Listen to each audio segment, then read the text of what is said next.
Okay, this is my third time recording, and I really hope that I get it right this time. First of all, I have two apologies, which is great. Great start to a new series. Um, First of all, I apologize if the sound is a little weird. I'm testing out a new mic. If anyone has any suggestions on how to fix the pitch or make it sound better, please do let me know in the comments. The second apology is that I did not realize that my head was in the video so much until I actually looked back at the footage, and I understand that that's a stupid thing to do because by that time it's way too late. But it's been such a long week for me, and I really don't want to do that all over again. So I am just leaving it as it is, and I promise you I will try to do better in the next video and actually try to show you some content instead of you just watching my, not even colourful, just the dark part of my hair go back and forth across the screen. I also have a disclaimer, which is great. Two apologies and a disclaimer. I have a disclaimer. In this video, while the content, the actual visual content, isn't graphic or offensive to anybody, I will be talking about some sensitive topics. It's nothing controversial, and it has nothing to do with the piece that I'm drawing or the author of the character who the drawing is based off. But the topic is a little sensitive. It covers issues of death and death of someone close to you, death of your loved ones. So if you're not in a place where you're okay to hear things like that, I would advise that you don't, and you come back for the next one. I'll see you next week. But if you are interested, you're more than welcome to stay, and I hope you enjoy what I have to say. But before I get into that, what am I drawing? I am drawing a character called Maggie or Morgan, and she's a character that was created by Liliana on Novellas. I will link Liliana's her profile down below, so you can go check her out. She's a long-time user of Novellas, and for those of you who don't know what the hell I'm talking about, Novellas is a writing site. I think she has a couple of other links that I'll leave down below, like her Instagram or her blog. I'll put those down below as well, so you can follow her and check her out. She's a great person. She's 10 out of 10. She's been around for a long time on Novellas, and I've been aware of her work and who she is as a person for a very long time, so I'm really happy to draw one of her characters. So let me introduce this topic and explain where all of this came from.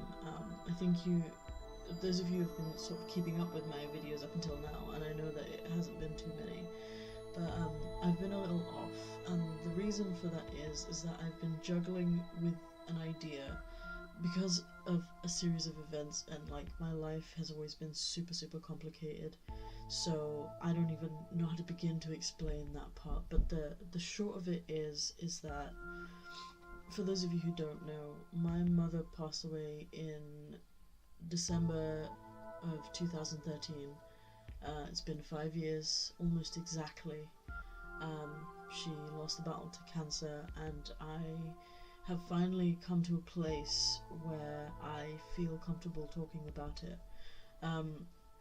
For the longest time I couldn't without tearing up, without having flashbacks and panic attacks and all sorts, mainly because I did not grieve for a very long time, and I did not grieve well, and I was not taught or told or allowed, in a sense, to grieve, because I'm one of 6 children that my mother had, and I'm the oldest, so the responsibility to look after them very much fell on me. And for 2 years of my life after she passed away, that just consumed me, and I was unable to grieve. But after I left that house, which is a whole other story, I don't even know if I want to tell that story, but events led me to leave that house, and after I left that house, I started to go over those thoughts, and a lot of things crossed my mind, and it's taking me 3 years from then. I left my house in August of 2015.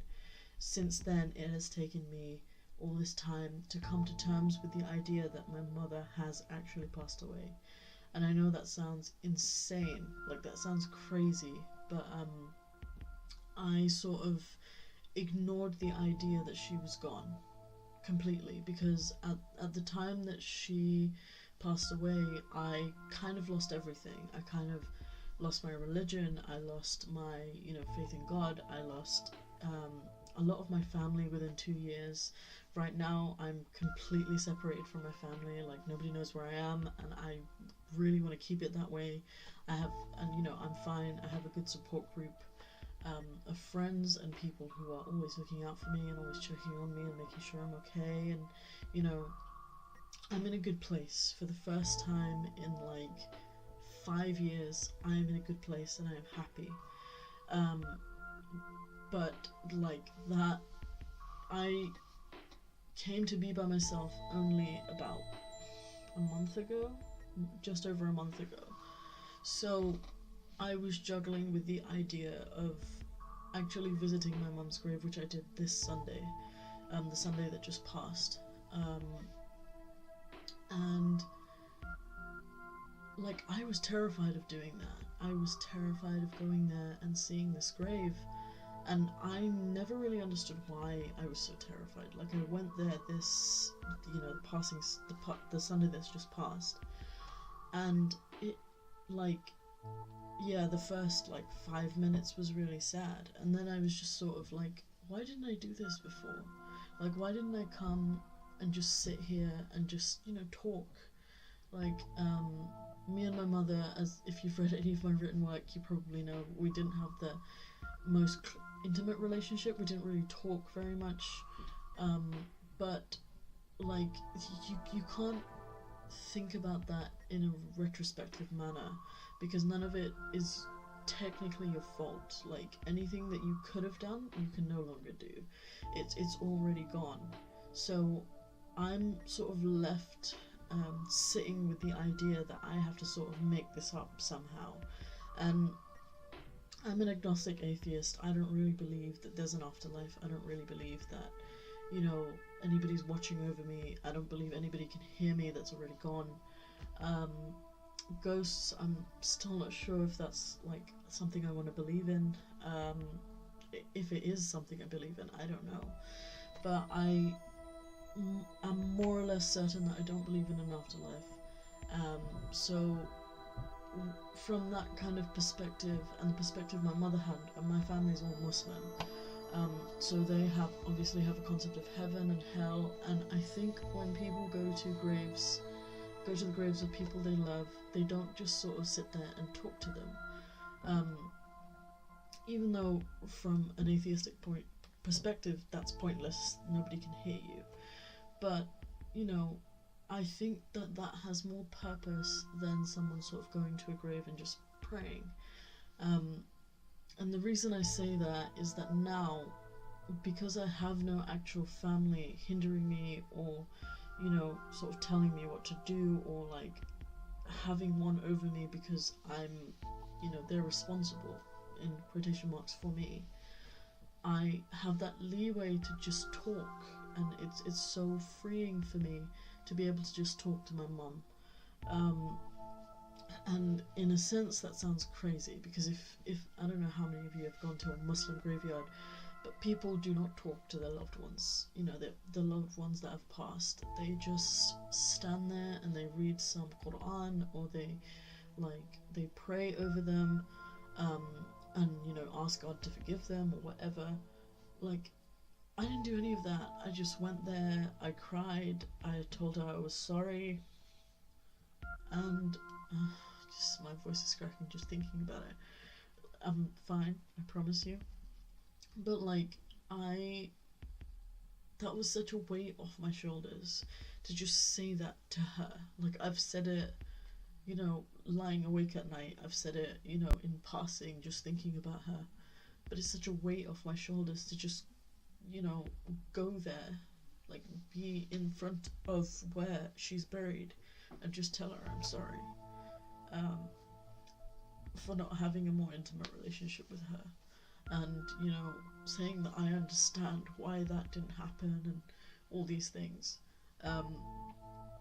So I'm really glad that I did that.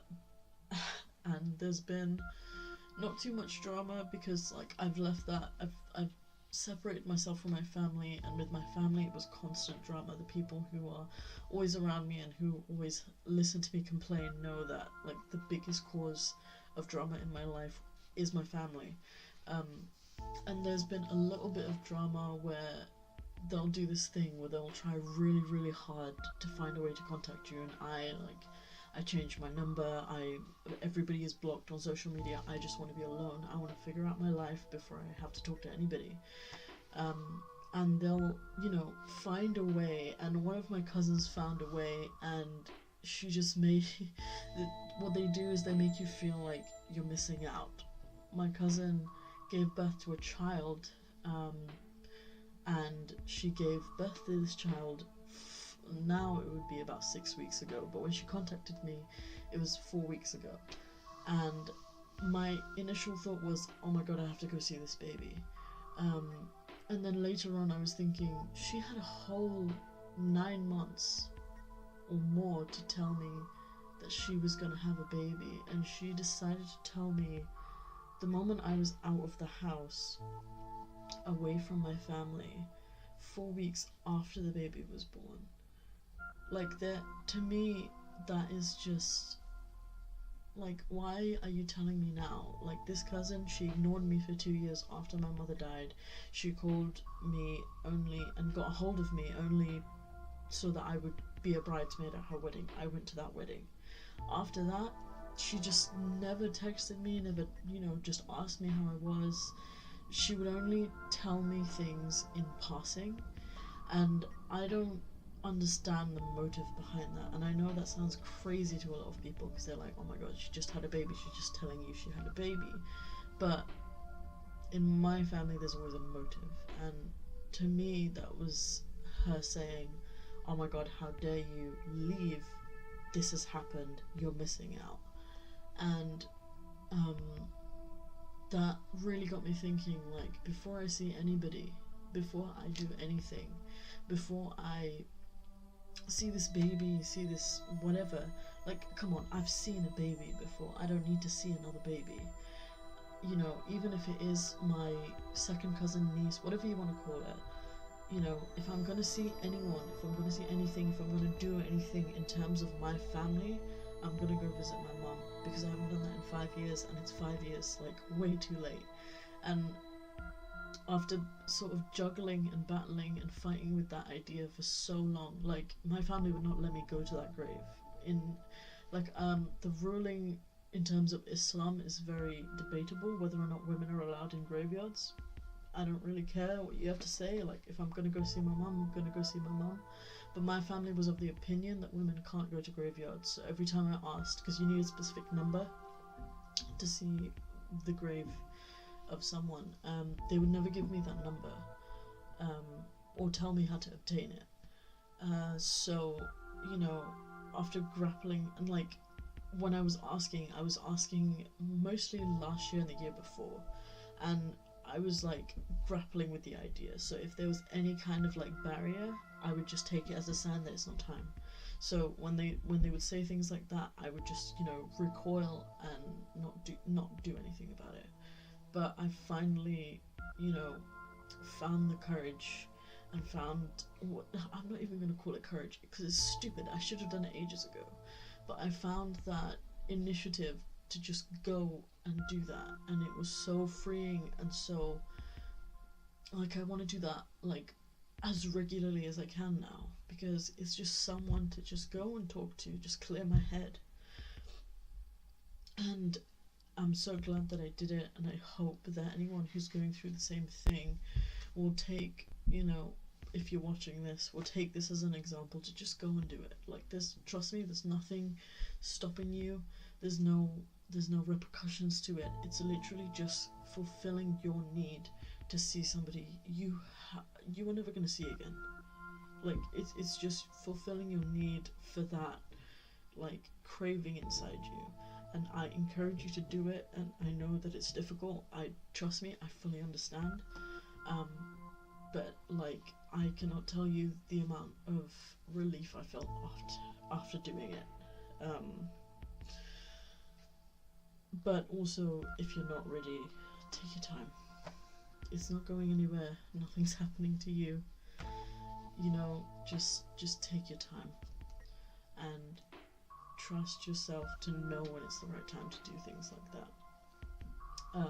With that, I want to conclude. That's the only thing I wanted to impart to you today, and I hope that the recordings from here on out are much better than the one that I just did for you. If you like this video, like, share, subscribe. We're all millennials. I don't need to tell you to do that, but it's always good to have a reminder, and I hope you tune in for next week. Thank you, and